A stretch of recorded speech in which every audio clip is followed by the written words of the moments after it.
l'ovale de Saint-Eustache des 100 tours BF Goodrich. Il s'agit de la 5e branche du championnat provincial de l'ANCA. Alors vous voyez les prévisions du temps, il faudra se méfier encore une fois. Mère Nature semble capricieuse aujourd'hui. Éric Descaries, on parlait de pluie un peu plus tôt. Peut-être qu'on va s'en tirer. En tout cas, vous voyez la température 24 degrés Celsius. Quels sont vos favoris, Éric? Pour le 5e, j'ai mis Sébastien Couture, simplement parce que Sébastien a déjà gagné une course ici, justement, dans la série Mini Légende. Il est sur Suzuki 750. Pour mon 4e, j'ai mis Marc Dumont. Marc Dumont, c'est un autre gagnant régulier, justement, à l'Hippodrome Saint-Eustache. Lui aussi a opté pour une voiture à moteur Suzuki 750. Martin Girard, voiture numéro 4, très rapide lui aussi. Un gagnant régulier. Lui aussi, c'est un adepte de la marque Suzuki. Par contre, mon deuxième choix, j'ai Danny Campo. Il connaît très bien la piste. Il porte d'ailleurs notre caméra qui vise vers l'avant. Lui, il a mis son choix sur un moteur Honda. Moteur Honda 600. Alors, c'est Castellane aussi. Et mon premier choix va tomber sur Normand Boyer, un des favoris de la foule. Lui aussi, une de nos caméras sur le toit. Et lui aussi a choisi un moteur 600 Honda. Et vers l'arrière, notre caméra pour Normand Boyer cette fois-ci. Du côté des essais chronométrés, eh bien, vous voyez le plus rapide, Martin Girard. Il a d'ailleurs établi un nouveau record de piste. Il a tourné en 19 secondes 96, alors que le record anciennement était de 19,98. C'est presque la vitesse des voitures Cascar, ça, Éric. Pas loin. Il est suivi de Lajoie, Lévesque, Dumont, Boyer, Doyon et Bergeron-Bourgeois. Voici maintenant les dés. C'est le numéro 3 cette semaine. Attention pour les mini-légendes, c'est un seul dé. Alors voici notre grille de départ. En première position ou sur la première ligne, Daniel Lévesque, numéro 6. À ses côtés, Donald Lajoie. Bonjour Donald. Numéro 22. Ensuite, deuxième ligne, Martin Girard au volant du bolide numéro 4 qui a réalisé le nouveau record de piste. Marc Dumont pilote le 14, vous le voyez bien ici. À ses côtés, Normand Boyer, numéro 52. On vous présente maintenant le pilote de la voiture 21. Il s'agit de Sylvain Doyon. Tout juste à ses côtés, c'est Martin Bourgeois, numéro 45. On complète notre grille de départ. On poursuit cette fois avec Gaëtan Lontin. Il pilote la voiture numéro 66. Sébastien Couture a surveillé Sébastien Couture dans cette épreuve. Il est au volant de la voiture numéro 03. Et finalement, le dernier de notre grille de départ, mais il y en a quand même 31 au départ aujourd'hui des mini-légendes, c'est Sylvain Denis, bolide numéro 71. Attention, on s'apprête maintenant à prendre le départ sur le Val de Saint-Eustache. Nous vous présentons aujourd'hui au championnat ProLab les 100 tours BF Goodrich. Je vous rappelle que c'est la 5e tranche du championnat provincial ANCA et on vous promet beaucoup d'actions. Restez à l'antenne de TQS. Alors, les voitures s'amènent dans la courbe numéro 4. On attend maintenant le drapeau vert. Ils sont un peu lentes jusqu'ici. Je pense que les deux premières avant ont décidé de prendre leur temps et... Ça y est, nous avons le drapeau vert. Drapeau vert sur le Val de Saint-Eustache. C'est parti pour les 100 tours BF Goodrich de la série Mini Légende. Excellente prise de vue de notre caméra ici près du muret de protection. Alors, dès le départ, on voit que c'est Daniel Lévesque qui est en tête. Daniel Lévesque est en tête au volant du bolide numéro 6. J'ai bien dit le bolide numéro 6. Oui, Lévesque pilote un véhicule à moteur Honda 600. Certains pilotes ne jurent que par Honda, mais la plupart des autres peuvent jurer soit par Suzuki 750. Il y en a certains aussi qui ont des moteurs. Oh, attention déjà. Oui, déjà un dérapage. La voiture numéro 27 de Jean-Marc Tremblay. C'est dommage pour Daniel Lévesque qui avait connu un bon départ. Il était suivi en deuxième position de Donald Lajoie au volant du bolide numéro 22. Alors notre premier drapeau jaune de cette épreuve 100 tours BF Goodrich sur le Val de Saint-Eustache à l'autodrome Saint-Eustache. Alors il semble qu'il n'y a pas eu trop de casse. Alors on va pouvoir probablement reprendre le départ très rapidement. Si on se souvient de toutes les petits encarts qu'on a lors de nos courses de Cascar, on sait qu'il y a toujours énormément d'actions dans la série Mini Légende. On peut s'attendre à ce qu'il y ait plusieurs drapeaux jaunes d'ici à la fin de l'épreuve, ça c'est certain. Surtout avec une trentaine de voitures sur la piste, c'est beaucoup de voitures. Les voitures sont petites, mais elles sont quand même physiquement là. C'est ce qui m'impressionne, moi aussi, le nombre de voitures sur la piste lorsqu'on entre dans les courbes, en particulier la courbe numéro 1 et la courbe numéro 2.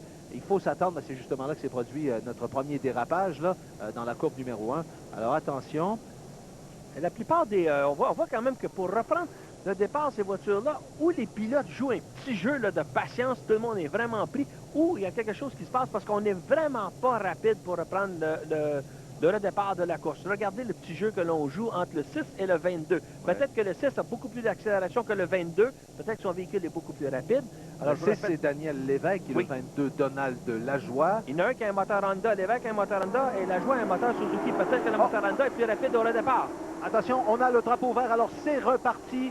Et c'est toujours Daniel Lévesque qui est en tête, c'est ça. Oui, il a réussi, il a connu un très très bon départ. Avec Lajoie à ses côtés. Alors c'est Lévesque et Lajoie, vous les voyez, côte à côte, presque maintenant nous sommes dans la courbe numéro 3. Nous entrons dans la courbe numéro 4.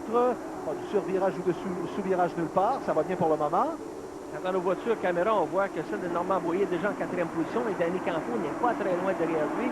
Alors, on aura possiblement de belles images dans quelques instants. Après 9 tours, ben, vous voyez nos meneurs, Lévesque, Lajoie, Dumont, Boyer, Martin Girard. C'est lui qui a établi un nouveau record de piste avec la voiture numéro 4 et 5e. Alors, Première nos premières image, voilà. Première image, on est sur le dessus de la voiture de Normand Boyer. Et ce qui est fantastique, justement, avec ces images-là, on voit que les voitures sont dans un peloton très resserré. Et on expliquait en début d'émission qu'il y a des espèces de pare-chocs sur le côté de la voiture. C'est justement parce que la compétition est vraiment très resserrée. Et lorsque les voitures se touchent les unes les autres côte à côte, c'est une attention, il y a eu un accident à la sortie de la courbe numéro 4. Ça semble très sérieux. Il y a des voitures vraiment très endommagées, près du muret de protection, juste devant l'officiel au drapeau. Alors là, il faudra encore un autre drapeau jaune. On a la voiture de Danny Foley, la voiture numéro 11, qui a été impliquée dans cet accrochage, j'ai bien vu. Et je crois que j'ai vu la voiture numéro 18 de François Adam. Ça, c'est, je crois que c'est la voiture 98 aussi. C'est la voiture d'Éric Ménard qui a été impliqué dans cet accrochage. Alors, Danny Foley, qui avait travaillé très fort avant le début de l'épreuve, a changé le radiateur de sa voiture. Il avait eu des problèmes, il n'avait pas pu se qualifier. Et François Adam, qui, on le voit, il sort de la voiture numéro 18, examine les dommages de sa voiture. Alors, on voit, je ne sais pas tout ce qui peut arriver. Semble-t-il que la voiture numéro 11 a percuté le mur le premier. Les autres ont été impliqués dans l'accident par ricochet. Et voilà qu'on voit François Adam qui tape sur la voiture. Le plus gros des dommages semble être concentré autour des radiateurs et des suspensions avant. Quant aux pilotes, sauf leur orgueil, on peut dire qu'ils sont pratiquement sains et saufs. Inutile de vous dire que la course du numéro 11, Danny Foley, est terminée. On en profite pour s'arrêter quelques instants. Le championnat pro, la bourre revient après cette pause.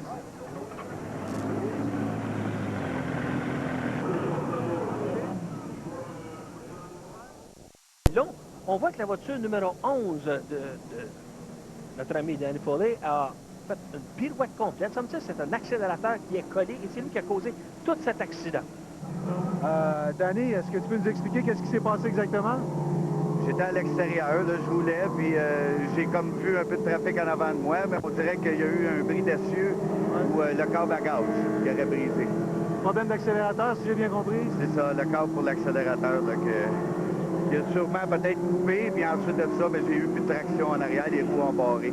Pas chanceux aujourd'hui, le radiateur lors des qualifications, des essais, et là, l'accélérateur. Oui, c'est ça, mais qu'est-ce que tu veux, le destin veut ça. Fait qu'on était patient, mais ça ne l'a pas donné aujourd'hui. Merci beaucoup. Merci. Pour Danny Foley vient de nous confirmer que ce soit l'accélérateur ou... Semble-t-il que c'était le câble d'accélérateur qui avait cassé sur sa voiture. Alors, on s'apprête maintenant à reprendre le départ des Centaurs BF Goodrich. Nous avons toujours Daniel Lévesque en première position, ou plutôt sur la première ligne de départ. Mais attention, à ses côtés, c'est maintenant Marc Dumont. Et vous avez vu le signaleur, en fait, pas le signaleur, mais le conducteur de la voiture de tête de chez Brunel Ford qui signalait justement aux pilotes d'accélérer, aller plus vite un peu. Et ça, c'est un petit jeu que l'on joue ici. Tout le monde est sur les dents. Pourquoi est-ce qu'on roule si lentement? C'est très simple. Regardez la voiture numéro 6 de Daniel Lévesque. Il a une accélération foudroyante, mais à basse vitesse. Peut-être que son moteur Honda a beaucoup plus de couple, justement à très mauvais régime. Attention, on s'est touché encore dans la courbe numéro 1.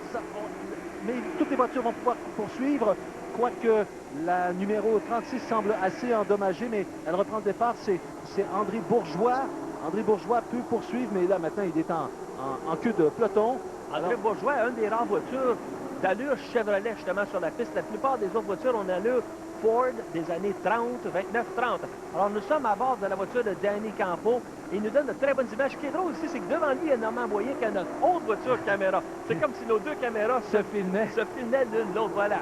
Il est en 6e position présentement, Danny Campo, au volant de la voiture numéro 83.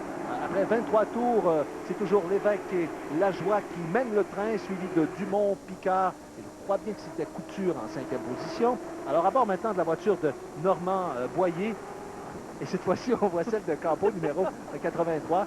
Alors, On se remet à la politesse. exactement. On a une bonne idée de la stabilité de ces voitures dans les courbes avec cette prise de vue, Eric. Les voitures sont relativement légères, alors on sait que ce sont des voitures, bon, grâce au pneus BMW, ils ont un excellent adresse. Oh! Il s'agissait de parler de la stabilité dans les courbes pour qu'on ait des ennuis. Avec la 45 et la numéro 71, c'est Sylvain Denis. Et 45, c'est Martin Bourgeois qui a été impliqué dans cet accident avec Sylvain Denis. Bon, alors, on a un troisième drapeau jaune. Mon Dieu, il y a beaucoup de drapeaux jaunes ce soir à l'Autodrome Saint-Eustache. On revoit tout ce qui s'est passé. C'est vraiment 45 qui a perdu le contrôle, hein? Oui, il semble avoir une pièce qui s'est détachée ou qui a cassé sur la voiture. On voit la roue avant gauche, bon, qui est déjà défaite. J'ai l'impression qu'il y a un problème de direction avant.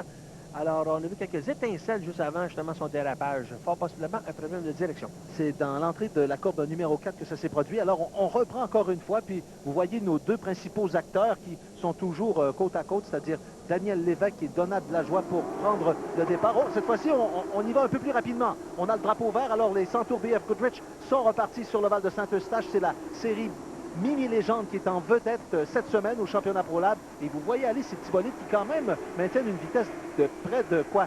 115, 116 km/h sur l'ovale, vitesse moyenne. Alors imaginez-vous sur le droit, ça va quand même assez rapidement. Imaginez-vous que vous êtes dans votre petite voiture sur l'autoroute métropolitaine à justement 115, 120 km/h en pleine heure de circulation, en plein bouchon de circulation. Et c'est ça que ça donne à toute vitesse. C'est à peu près le genre de sensation que vous pouvez avoir. Et pour ceux qui se joindraient à nous, je vous rappelle que ce sont des moteurs de motocyclette. C'est ça, Eric, que l'on retrouve à l'intérieur des Mini Légendes. On a des 600 Honda, on a des 750 Suzuki, on a vu tout à l'heure un Kawasaki 750. Mais le moteur de prédilection semble être surtout le moteur Suzuki 750 ou le Honda 600. Et dépendamment si vous avez une motocyclette, un moteur de motocyclette de puissance 600 cc ou 750 cc, les poids varient. Les poids peuvent varier. Oh, on a un dérapage ici. Ça, c'est notre voiture même. Est-ce que c'était Normand Boyer? Danny Campo, c'est la voiture de Danny Campo. Elle fait face vers l'avant. Alors voilà, il est impliqué dans un accrochage. Et voilà, on s'explique comme on s'explique sur la route, mais et ça, il n'y a aucun dommage ici. Voici, à partir de la voiture de Boyer, on voit très bien ce qui s'est passé. On a fait un contact à partir des roues. On a un dérapage, mais vu qu'on n'a pas de marche arrière sur la voiture, il faut se débrouiller avec les moyens du bord. Et déjà, Danny Campo était capable de remettre en vitesse et les voitures sont parties. D'un autre angle, on revoit le contact encore avec Danny Campo et la voiture numéro 4 de Martin Girard, mais aucune des deux voitures ne semble sérieusement endommagée. Il y a eu beaucoup d'habileté des autres pilotes qui suivaient derrière pour les éviter. Ce sont des voitures qui sont quand même pas coûteuses, pas trop coûteuses. On peut courir pour aux alentours, je dirais même en bas de 10 000 $ pour une saison. Ce qui est peut-être le pire, on redonne un départ encore une fois. Et on voit quel départ encore une fois de Daniel Lévesque qui a volé le départ à tout le monde. Remarquez, c'est toujours Donald Lajoie qui est toujours bon deuxième derrière, qui tient le coup depuis le début de cette épreuve. Alors vous voyez maintenant après 35 tours, Lévesque, Lajoie, Marc Dumont, Picard, tiens, qui vient de se glisser dans le peloton de tête, et Sébastien Couture au volant du bolide numéro 03 qui est maintenant 5e. Et on retourne à bord de la voiture de Danny Campo, qui doit remonter le peloton suite à ce dérapage, on le sait maintenant. Donc, il va nous donner des images peut-être un petit peu différentes parce que devant lui, il y a quand même beaucoup de véhicules à dépasser. Et je disais que l'on peut se partir en course automobile si on veut, avec un budget relativement restreint, aux alentours de 10 000 $, on peut aller faire de la course automobile avec les voitures de type Mini Légende. C'est bien certain qu'au départ, on ne doit pas s'attendre à devenir un expert, mais certains de ces pilotes ont pris une année ou deux avant d'être capables de se hisser au rang des experts, c'est voilà le mot, il n'y a pas d'autre mot que ça. Et ils en sortent toujours quand même un budget qui peut être celui d'une motoneige ou celui d'une motocyclette de grande classe. J'aimais beaucoup cette prise de vue qu'on avait à bord de la voiture de Campo parce que ça nous permettait de voir que, contrairement aux voitures de série Cascade, elles sont beaucoup plus petites, donc elles peuvent plus, passez-moi l'expression, se promener sur la piste, intérieure, extérieure, en haut, en bas, à gauche, à droite. Et elles sont vraiment plus faciles à manier sur le Val de l'Autodrome Saint-Eustache. En parlant de difficulté à manier, on envoie ici la voiture numéro 47 de Martin Beaulac. Martin semble avoir une pièce arrière de sa suspension qui est cassée parce que... On le voit faire signe à son équipe technique également. Là, il sort la main. Probablement au prochain tour, il va entrer au puits. Oui, parce qu'il y a certainement, on voit des étincelles qui sortent sous la voiture. On le voyait d'ailleurs avec la caméra tout à l'heure, la voiture de Danny Campo. Alors, il semble avoir un problème de suspension. Et comme je le disais en début d'émission, les pièces de ces voitures-là sont quand même des pièces à un prix respectable. très abordable et s'il y a un accident quelconque, on vient de le voir, les dommages sont relativement minimes et les dangers de se faire mal sont pratiquement nuls. Situation de drapeau jaune, Oui, voiture pour 47 Mathieu de Beaulac. Mathieu Beaulac, voilà. Non, c'est plutôt Michel Béliveau qui a causé ce drapeau jaune. Nous avons un drapeau jaune, ça nous permet de nous arrêter donc quelques instants. À TQS, vous écoutez le championnat ProLab.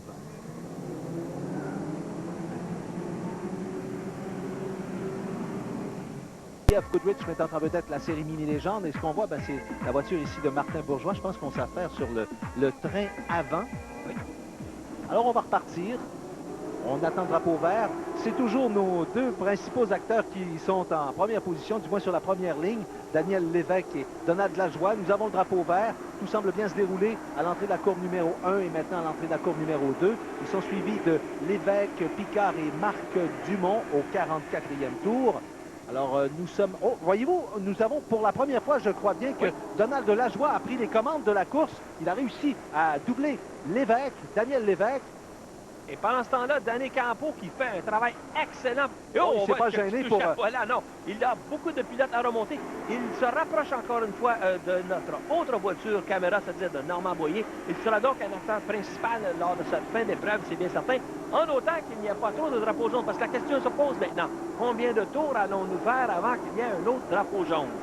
Et également, je pense qu'on redoute un petit peu la pluie. On en a parlé rapidement au début d'émission ce soir, mais si jamais il devait commencer à pleuvoir, eh bien, il y aura interruption. La course sera complétée après le 51e tour. Reprenez-moi si je me trompe. C'est en plein ça, tous ces genres d'épreuves ici, c'est la moitié de la course plus un tour. À partir de ce moment-là, s'il pleut, bien, ce sont les positions qu'il y aura à la fin de cette épreuve-là, ce qu'on aura donné le drapeau rouge. Et dérapage! Oh, c'est important ici. Exactement. C'est Daniel Lévesque qui vient de perdre le contrôle, notre meneur, pendant presque la première moitié de la course. Et il y a eu une collision, 44 et 5. Oui. Glenn Craig dans la voiture numéro 5 et la voiture numéro 44, c'est celle de Michel Béliveau. Voilà, Michel Béliveau qui est encore repris là-dedans. Ça, c'est lui qui a donné une situation de On revoit le dérapage ici de Daniel Lévesque dans la courbe. Je pense qu'il y a eu contact. Reprenez-moi, là. Oui, mais il a touché la voiture de Sébastien Couture, voilà. Alors, ça n'a pas passé. Le 5 était immobilisé. Et le 44, la voiture de Michel Béliveau, c'est pas sa soirée, lui, Michel non, Béliveau. Définitivement pas. Il est rentré dedans de plein fouet.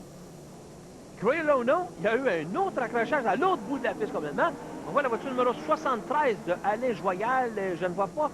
La voiture numéro 95, ça c'est celle de Patrick Leclerc. Alors, la voiture de Joyal est quand même relativement endommagée parce que regardez la roue avant gauche. La course est terminée, lui. Oui, et les deux pilotes qui s'expliquent du mieux qu'ils peuvent.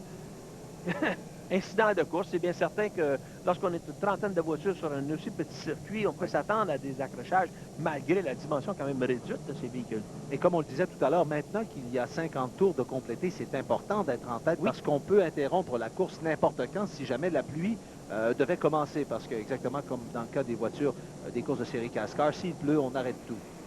Oh, la voiture numéro 36 qui commence à avoir des difficultés, il rentre André Bourgeois.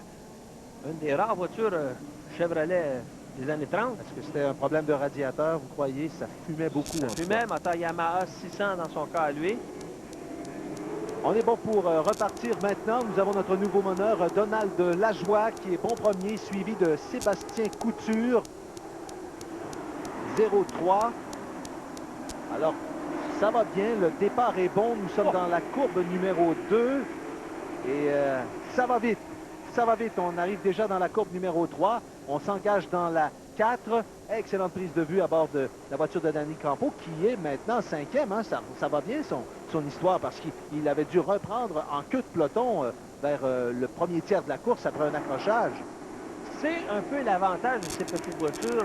Si on est un peu bon pilote, si on a un peu d'expérience, on est capable. Ben, voilà, encore une fois, la voiture numéro 27. Non, c'est la première fois, Jean-Marc Tremblay. Ouais. Voilà. Attention, et on vous rappelle que ces voitures-là n'ont pas de vitesse arrière. Ils n'ont pas de marche arrière. Ce sont des voitures justement avec les boîtes de vitesse originales des moteurs de motocyclette. Les ponts arrière, je le rappelle encore une fois, ce sont des ponts arrière de Toyota. Alors, les pilotes ont un petit peu de difficulté. Il faut qu'ils manœuvrent. Mais on a vu que l'angle de braquage des roues avant était quand même relativement serré. Donc, on peut quand même se déplacer. Les véhicules sont relativement manœuvrables. Et tourner, comme le veut l'expression, tourner sur un 17. Voilà. On a un autre drapeau vert, mesdames et messieurs, avec toujours Donald Lajoie en première position, avec Sébastien Couture tout juste derrière. Le départ est bon. C'est reparti. Vous assistez au 100 tours BF Goodrich. sur l'ovale de l'autodrome Saint-Eustache. Il y a eu beaucoup d'actions à venir jusqu'à présent. En tout cas, dans la première moitié de la course, on a perdu un de nos meneurs. Un autre drapeau jaune, un instant. Qu'est-ce qui se passe? Oh! Un accrochage impliquant 3 voitures cette fois dans la courbe numéro 2. Michel Béliveau, encore une fois, voiture numéro 44, voiture numéro 88. J'ai voiture numéro 88, c'est celle de Justin Il y a Laliberté. Marcel Tessier dans 175. C'est ça. En tout cas, il y a une personne qui travaille très fort ce soir. Et on l'a peut-être pas remarqué, c'est Stéphane Aubin, le signaleur. Oui, il a aussi. toujours un drapeau en main. À chaque 4-5 tours, il a un drapeau en main. On a quand même des dommages importants sur la voiture 75 de Marcel Tessier. Le capot semble relevé, en tout cas, la Oui. grille avant. On en saura un peu plus dans quelques instants. Les gens, les officiels également de la piste, les officiels aux remorqueuses, par exemple, travaillent très, très fort ce soir. Et voilà, on parlait de Stéphane Aubin. Il demande au voici. pilote de reprendre la position, de se recroiser. Ça fait faire ça la plus facile. grille. Il va refaire la grille pour être capable de reprendre le départ. Départ qui sera encore une fois long et laborieux. On a de moins en moins de voitures, par exemple. Je vous rappelle que 31 voitures ont pris le départ aujourd'hui sur l'ovale de Saint-Eustache, Autodrome Saint-Eustache pour les centaures BF Goodrich. On en a passablement moins maintenant. Alors attention, on sort de la courbe numéro 4. Est-ce qu'on a le drapeau vert? Oui, nous avons le drapeau vert. Tout est en ordre. Alors c'est parti. On repart. Donald Lajoie est toujours en première position après 61 tours, suivi de Sébastien Couture, Luc Picard, Normand Boyer. Et en 5e position, Marc Dumont. Pendant qu'on est sur la voiture de Danny Campo, soulignons que pour Normand Boyer, cette course a quand même beaucoup d'importance parce que c'est lui qui mène présentement au championnat.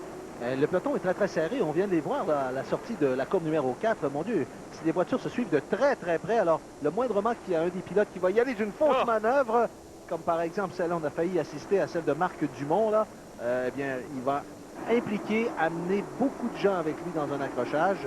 Vous avez Dans marqué... la courbe numéro 3, on a contact cette fois-ci. Oh! Attention, Lévesque, numéro 6. Le 71 qui vient de passer par-dessus la voiture de Sylvain Denis. On a la voiture 66, la voiture 21. La voiture 21, c'est celle de Sylvain Doyon. La voiture 66, c'est celle de Gaëtan Longtin. On a vu une voiture dans les airs, carrément. Incroyable. Il repasse. C'était justement Daniel Lévesque. On l'a vu, et voici encore une fois cette reprise. Il passe par-dessus la voiture 66, mais il n'y a aucun dommage de fait à sa voiture, même si la voiture 71 de notre ami Sylvain Denis passe par-dessus. Et pendant ce temps-là, la 75 revient à la course. On s'arrête quelques instants. Vous assistez au centaure BF Goodrich de la série Mini Légende. À TQS, vous écoutez le championnat ProLab.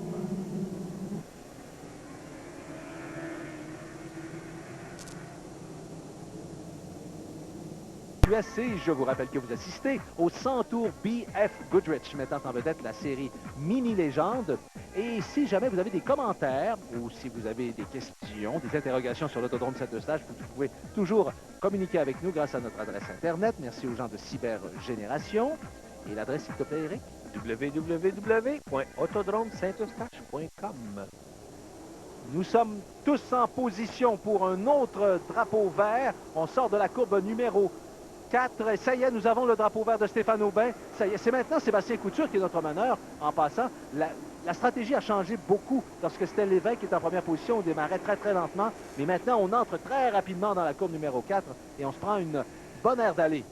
Sébastien Couture a une voiture avec un moteur Suzuki 750 et on a une voiture qui abandonne Gaston Gilbert, voiture numéro 12.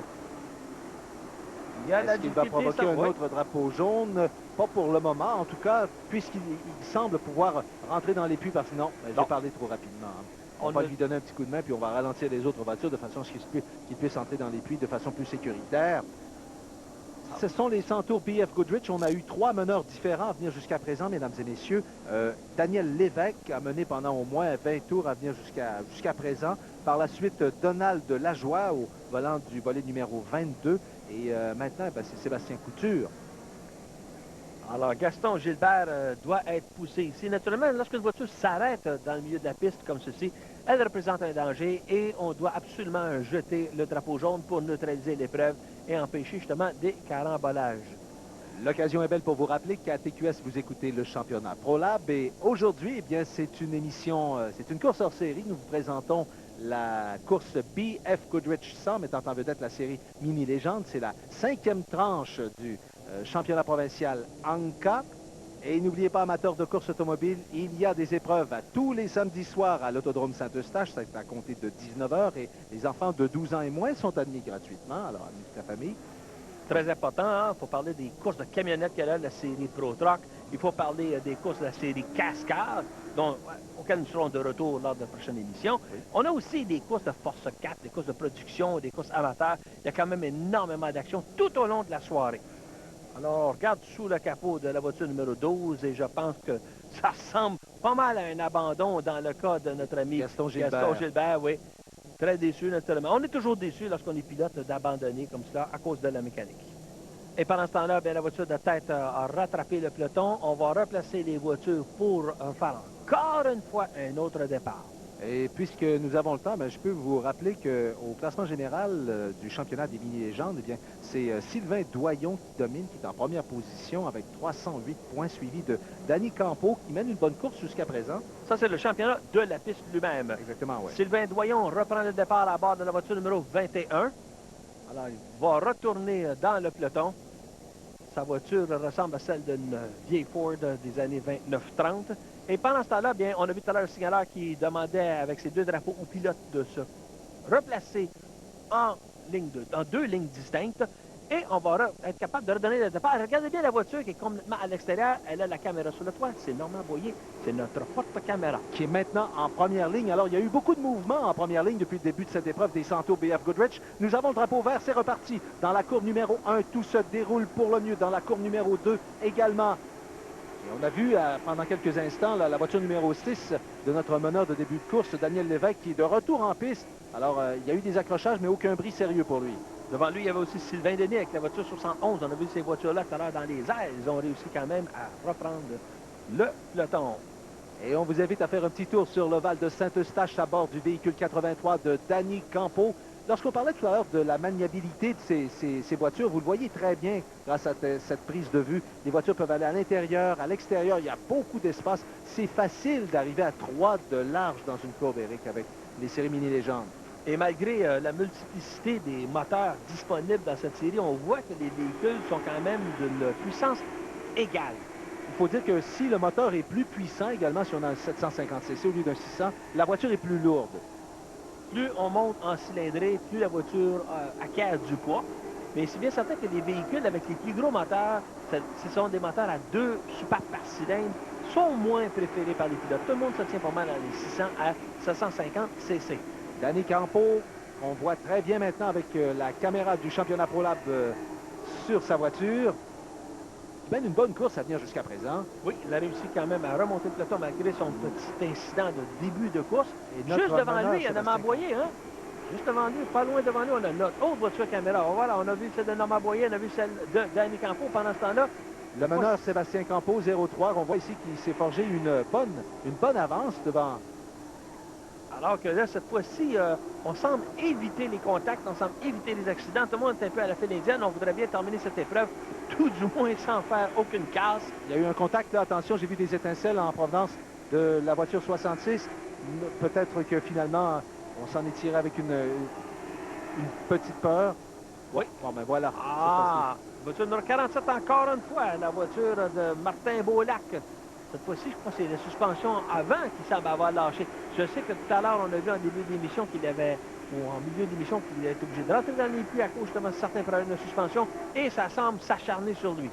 À bord de la voiture de Normand Boyer, cette fois-ci, nous voyons vers l'arrière, comme vous pouvez le constater, mesdames et messieurs. Et comme vous disiez tout à l'heure, Éric, ça se suit vraiment à la file indienne. Maintenant, on évite d'entrer dans les courbes à 2 de large ou même 3 de large. Mais regardez les voitures à l'intérieur, à l'extérieur. C'est Luc Picard, ça, qui cherche justement à pouvoir passer soit à l'intérieur, soit à l'extérieur. Boyer aussi un petit peu de difficulté de tenue de route. C'est bien certain que ce sont des pneus de rue, ce ne sont pas des pneus de course, on l'a dit, ce sont des pneus BF Goodrich de rue, ils sont excellents point de vue tenue de route, mais il reste quand même qu'ils ont une certaine limite. Et Picard a essayé de regarder vers l'intérieur gauche de la voiture de Boyer, mais ça n'a pas passé. Boyer suit bien sa ligne. Boyer livre une très, très bonne course. Par contre, il était excessivement nerveux avant l'épreuve. Je me souviens, on est allé discuter avec lui. Et pour une raison ou pour une autre, ce soir, il était particulièrement nerveux. Je ne sais pas si c'est parce que c'était une course de 100 tours, parce qu'habituellement, ce sont des courses un peu moins longues que l'on fait. Alors, après 80 tours, Sébastien Couture est toujours le meneur. Normand Boyer, deuxième. Luc Picard, troisième. Lajoie et Girard, qui est en 5e position. Il faut le surveiller, ce Girard. Je vous rappelle qu'il a réussi un record de piste lors des qualifications, un tour de 19,96. J'avais dit le Boyer tout à l'heure qu'il était 6e au championnat présentement, dans la course du championnat, mais ça, c'est à l'autodrome Saint-Eustache, parce que dans le championnat provincial, c'est lui qui mène présentement. Alors, pour lui, avoir une belle position à l'arrivée est absolument encore une situation de drapeau jaune. C'est dommage, parce qu'on a réussi à faire plusieurs tours. Les pilotes se font des signes ou font des... C'est ça, voilà.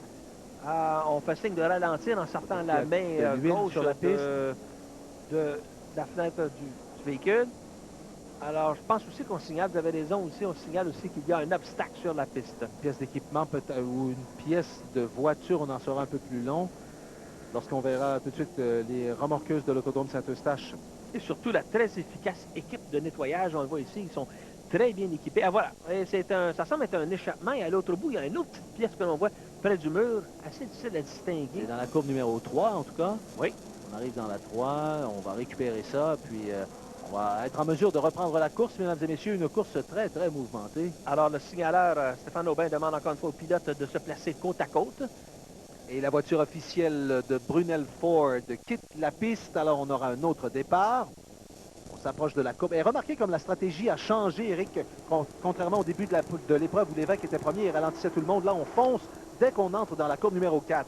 Et Luc Picard en a profité pour être capable de se placer à l'intérieur de Normand Boyer. Mais comme je le disais, Normand Boyer va faire bien attention. Il faut qu'il termine parmi les 5-6 premiers. Il veut garder cette belle position qu'il a présentement au championnat. Sébastien Couture a connu tout un départ également. Qu'est-ce qui s'est produit avec Normand Boyer? Je ne sais pas, mais il vient de glisser 4e dans le temps de le dire. Alors, on a une très belle prise de vue également de notre caméra en bordure de piste. Ici, ça vous donne une bonne idée de la vitesse que peuvent atteindre ces petits bolides excessivement performants. Oh! Notre ami Lajoie semble avoir des problèmes. Il est monté très haut dans le haut de la piste. Et pendant ce temps-là, bien, la course se déroule un peu plus calmement, si on peut s'exprimer ici. Parce qu'il y a eu plusieurs drapeaux jaunes. Je pense qu'on a eu près d'une dizaine de drapeaux jaunes depuis le début de l'épreuve. Ça a brisé beaucoup le rythme, considérablement le rythme de cette course. C'est sûrement éreintant pour les pilotes, épuisant. La course semble vouloir se terminer sur une note un peu plus compétitive. On voit justement que les pilotes font bien attention. Ils ont des positions à conserver, certains pour le championnat, d'autres pour cette course. Mais pendant ce temps-là, Sébastien Couture, lui, semble être très à l'aise en avant. Luc Picard lui donne la chasse, mais ce n'est pas si évident que cela. Mais il y a moins de voitures également sur la piste, oui. Eric, et ça joue un rôle également. Hein, parce qu'on est quand même parti avec 31 voitures. C'est 100 tours BF Goodrich et 31 voitures, c'est du monde sur l'ovale. Et après quelques tours, on rattrape rapidement certains retardataires, ce qui donne justement un peu de fil à retordre aux meneurs. Alors qu'on a les voitures 47 et 75 qui sont justement de ces retardataires, on en a parlé tout à l'heure. Ils ont connu le part de difficulté lors de l'épreuve. Ils sont restés en piste pour aller glaner les quelques points pour le championnat. Attention, il y a une perte de contrôle ici. Je pense que c'est la voiture numéro 14. C'était un de nos meneurs, ça Marc Dumont. Oui. Mais rien de sérieux. Il sera en mesure de reprendre. Un simple dérapage avec Martin Bourgeois. Voilà, alors Dumont est capable de repartir. Pas de casse, pas de bris. Un autre drapeau jaune, par contre. Ce qui ralentit, comme vous l'avez dit, le rythme de cette course. Et encore une fois, on a réussi à rassembler les voitures encore une fois côte à côte. Et on va donner encore une fois un autre départ. Reste à voir comment Couture va être capable de sortir son épingle de jeu. C'est Sylvain Doyon, hein. Il a presque été impliqué dans un accrochage avec notre ami Sébastien Couture qui est en première position. Doyon qui était juste à ses côtés. Les deux roues se sont touchées. Heureusement, il a réussi à maintenir le cap. Attention, après 93 tours, plus que 7 tours à faire. Sébastien Couture est premier. Martin Girard est maintenant deuxième. Luc Picard, troisième. Et attention à Martin Girard parce que c'est lui qui a établi un record de piste lors des qualifications. Un tour de 19 secondes 96, battant le record de 2 centièmes de seconde. Et on voit la voiture de Glenn Craig, la voiture numéro 5 à moteur Kawasaki, qui semble avoir une certaine difficulté. On a vu de la fumée qui s'échappait de ce véhicule. Est-ce que c'est de la fumée du côté du moteur? C'est ce qu'on saura avant la fin de l'épreuve. Normand Boyer dans la courbe. Là, on vient de voir la 52. Normand Boyer, là, je vous jure, je pense qu'il était seulement sur 3 roues dans cette courbe-là. Là. Et la voiture numéro 5 qui fume de plus en plus. Est-ce qu'on aurait des ennuis du côté de la voiture numéro 5? De toute façon, avec seulement 5 tours à faire, je vous rappelle que je pense que c'est rendu au 95e tour. On doit terminer sur drapeau vert. Alors, les tours sur le jaune ne compteront pas, contrairement à ce qui s'est produit pendant toute la course à venir jusqu'à présent. Effectivement, les 5 derniers tours doivent être faits sur le vert. Mais tout semble d'autre. Notre ami... Lajoie, Donald Lajoie. A de plus en plus de difficultés. On vient de le voir encore monter très haut, perdre un petit peu le contrôle de sa voiture. Peut-être ses freins. lorsqu'il s'amène toujours dans la courbe numéro 2. C'est la deuxième fois que je le vois dans la courbe numéro 2, moi, avoir de la difficulté et se rapprocher beaucoup du mur. 3 tours à faire, tout simplement, et la voiture 03 semble être bien en commande de cette épreuve. Sébastien Couture est en tête. Il a, mon Dieu, 3 ou 4 longueurs de voiture d'avance. Mais attention, Martin Girard est tout prêt, hein? Martin Girard, je pense, attend le bon moment, attend son moment. Il reste plus que 2 tours à faire. Vous voyez Stéphane Aubin, le signaleur. Alors, on aura droit à une belle fin de course avec, attention, côte à côte, Couture et Girard. Couture et Girard. Girard à l'intérieur, Couture à l'extérieur. Girard, les deux voitures sont côte à côte. Il reste plus maintenant qu'un tour. On s'amène dans la courbe numéro 4. On indique que c'est le dernier tour. Les deux voitures sont toujours côte à côte. Attention, Girard a une demi-voiture d'avance. Il vient de doubler Couture. Avec un tour à faire, nous avons notre nouveau meneur. Lui qui a fait le record du tour, nous a gardé la surprise pour la fin de cette épreuve. C'est un petit peu de travail ici, mais je pense qu'il réussira à rallier la ligne de départ arrivée. Et voilà! Quelle fin de course pour Martin Girard. Pauvre Sébastien Couture qui a dominé, je crois bien, à peu près les 25 derniers tours. Il s'est fait doubler dans le dernier tour. Martin Girard, numéro 4, que vous voyez. Je pense que le bon terme ici, ce serait qu'il s'est fait tout simplement voler la course par un Martin Girard beaucoup plus rusé, qui nous a donné, comme on l'a dit en début d'émission, le tour le plus rapide lors des qualifications. Alors, on le voit ici qu'il est peut-être en grande conversation avec Normand Boyer. On se félicite peut-être, dans le cas de Normand Boyer, de garder sa position de meneur au championnat. Et dans le cas de Martin Girard, d'avoir réussi un coup absolument exceptionnel. Normand Boyer a terminé 4e. Danny Campo a terminé 5e. Luc Picard, 3e. Et le pauvre Sébastien Couture devra se contenter de la 2e place. Alors, vous avez votre gagnant de la 5e tranche du championnat provincial ANCA, Martin Girard. Martin Girard qui est sur la voiture avec moteur Kawasaki 750. Alors, les meneurs, Daniel Lévesque a mené du 1er au 42e tour. Daniel Lajoie du 43e au 65e. Couture du 66 au 98. Et regardez, au 99e tour, c'est Martin Girard qui a pris des commandes pour gagner cette épreuve. Drapeau jaune, il y en a eu 13 au total. Ça a été relativement exceptionnel. Est-ce qu'on peut avoir tes premières impressions de cette course-là? Oui, c'est une belle bataille. Franchement, là, je me suis battu tout le long. J'étais reparti là en arrière là, tout le long. Là. On est allé à fond de trait, puis ça a porté fruit. Les essais n'ont pas menti. Tu avais vraiment une voiture très compétitive entre les mains. Oui, elle allait très bien, ça, pour ça. Elle était à 100%. Est-ce que tu peux nous raconter ton dernier dépassement, 99e tour, comment ça s'est produit?